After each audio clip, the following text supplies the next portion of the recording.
Hi, it's Valerie, and welcome to the Connection Coach Tune-Up. Today's topic is about compassionate detachment. I recently led a Breakthrough to Power and Freedom intensive and had the opportunity to show everyone who attended what this really meant. And in this certain situation, it actually wasn't very comfortable at all. One of the attendees was speaking about something in her life and got very emotional around it, where she started to cry. And as I was sitting there and listening, another attendee got up, went over to her, and started to hug her. And in my mind, I heard my intuition saying, tell her to stop. You know, it's time to tell her and teach her right now. Right here is a teaching opportunity. And I sat there and I was very uncomfortable and I was like, ooh, I don't really want to do this right now. And the voice was basically telling me, you have to, this is your job.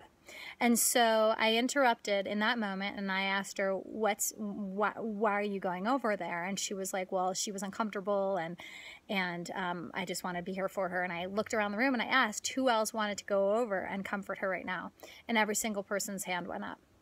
And that's the thing. So in the moments that we see somebody else get uncomfortable, what I've seen as a coach are a few different things. And this is also in my teaching and something that I've had to learn over the years. What happens is one of a few things can happen where someone feels uncomfortable when somebody else is crying. So they might offer tissues or consoling to that person because it makes them feel comfortable and it helps them release the dissonant energy.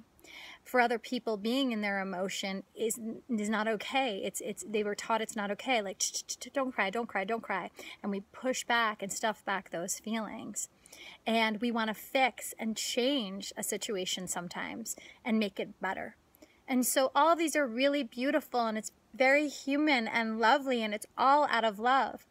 The thing is that we're making her emotions in that moment wrong, as if something's wrong, when really it's just a release and a moving of that energy, right? So like Einstein says, energy doesn't disappear, it only changes form.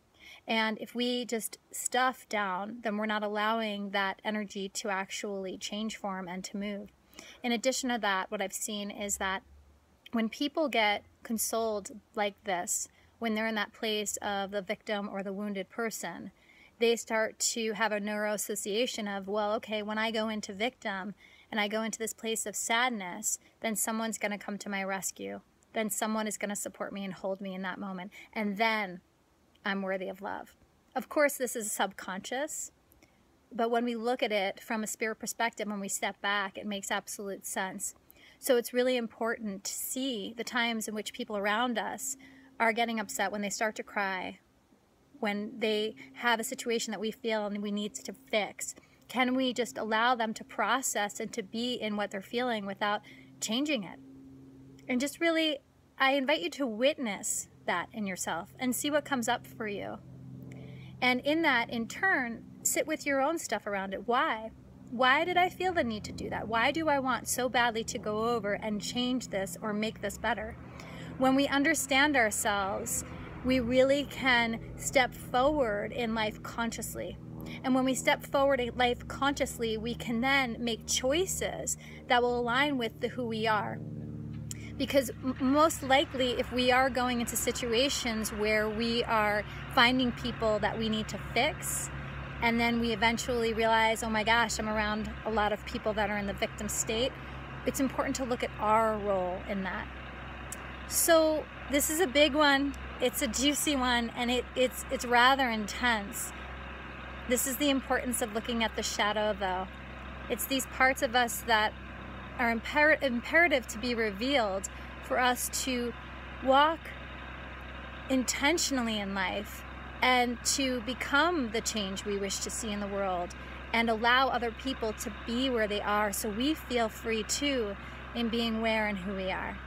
So feel free to reach out if you have any questions, Valerie@vdacoaching.com. I definitely look forward to hearing from you, and make sure you check out all the fantastic things we have going on. We have so many great things coming up, so make sure you check out the website. And as always in life, expect great things.